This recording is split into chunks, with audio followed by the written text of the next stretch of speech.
இப்போ ஒரு பேன் எடுத்துக்கலாம். இதில் வந்து தேவையான அளவுக்கு எண்ணெய் விட்டுக்கலாம். நான் வந்து ஒரு 4 டீஸ்பூன் அளவுக்கு எண்ணெய் விடுறேன்.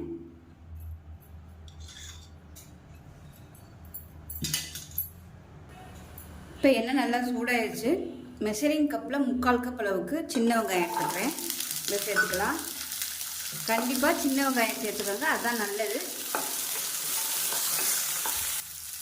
இப்போ இதில் 5 பூண்டு பல் சேர்த்துக்கலாம்.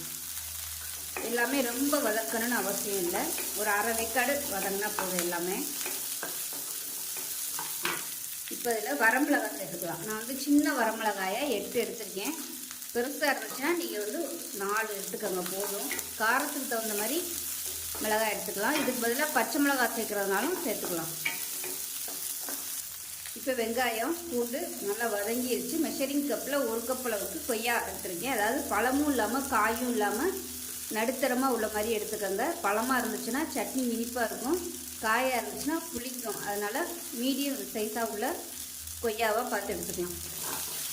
அதாவது பழமாகவும் இருக்கக்கூடாது, காயாகவும் இருக்கக்கூடாது, அந்த மாதிரி எடுத்துக்கலாம்.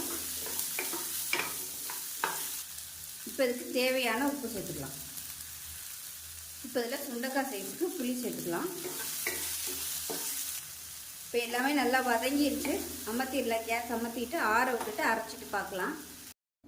இப்போ இது நல்லா ஆறிடுச்சு. இது வந்து மிக்ஸி ஜாருக்கு மாற்றிக்கலாம். இப்போ மிக்ஸி ஜாரில் சேர்த்துட்டேன். இது வந்து தண்ணியாக வேணாலும் நீங்கள் தண்ணியாக அரைச்சிக்கலாம், கெட்டியாக அரைக்கிறதுனாலும் அரைச்சிக்கலாம். இப்போ நான் வந்து கொஞ்சம் கெட்டியாக தான் அரைக்க போகிறேன், அரைச்சிட்டு பார்க்கலாம். இப்போ சட்னி நைஸாக அரைச்சாச்சு. இப்போ நம்ம தாளிச்சிக்கலாம். நான் வந்து வதக்கின கடாயிலே கொஞ்சமாக எண்ணெய் விட்டுக்கிறேன். இப்போ இதில் கடுகு சேர்த்துக்கலாம், கொஞ்சமாக உளுந்து சேர்த்துக்கலாம், கருவேப்பிலையில் சேர்த்துக்கலாம்.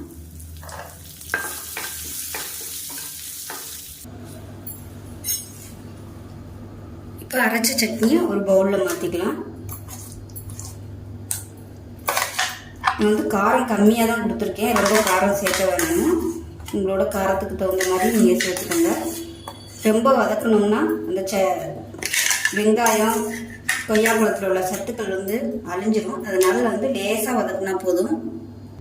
இப்போ மிக்ஸியை அரைச்சிட்டு கொஞ்சமாக தண்ணி சேர்த்துக்கிறேன். இந்த அரைக்கும் போது தண்ணி ஊற்றலை.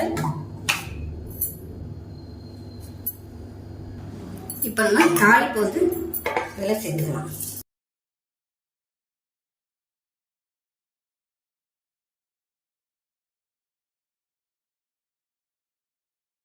அவ்வளோதான், அருமையான கொய்யா சட்னி ரெடி ஆயிடுச்சு. ஸோ டேஸ்ட் சூப்பராக இருக்கும். சுகர் பேஷண்ட்டாக இருந்தால் கண்டிப்பாக இதை வந்து ரெகுலராக சாப்பிடுங்க, நல்ல கண்ட்ரோல் ஆகும்.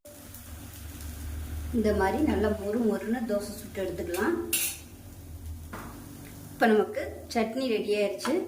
இது கூட பார்த்தீங்கன்னா சாம்பாரும் வச்சுருக்கேன். இது வந்து இன்றைக்கி மத்தியானம் வச்சுருந்தேன், எல்லா காய்கறியும் போட்டு கதம்ப சாம்பார். ஸோ டேஸ்ட்டு சூப்பராக இருக்கும். வேணும்னா நீங்கள் தேங்காய் சட்னி கூட வச்சுக்கலாம். ஸோ ஒரு தடவை இது மாதிரி சட்னி செஞ்சு பாருங்கள். செஞ்சு பார்த்துட்டு எப்படி வந்துச்சுங்கிறத சொல்லுங்கள். வீடியோ பிடிச்சிச்சுன்னா லைக் பண்ணுங்கள், கமெண்ட் பண்ணுங்கள், சேனலை சப்ஸ்கிரைப் பண்ணுங்கள், பக்கத்தில் உள்ள பெல் பட்டனையும் ப்ரெஸ் பண்ணுங்கள். நன்றி.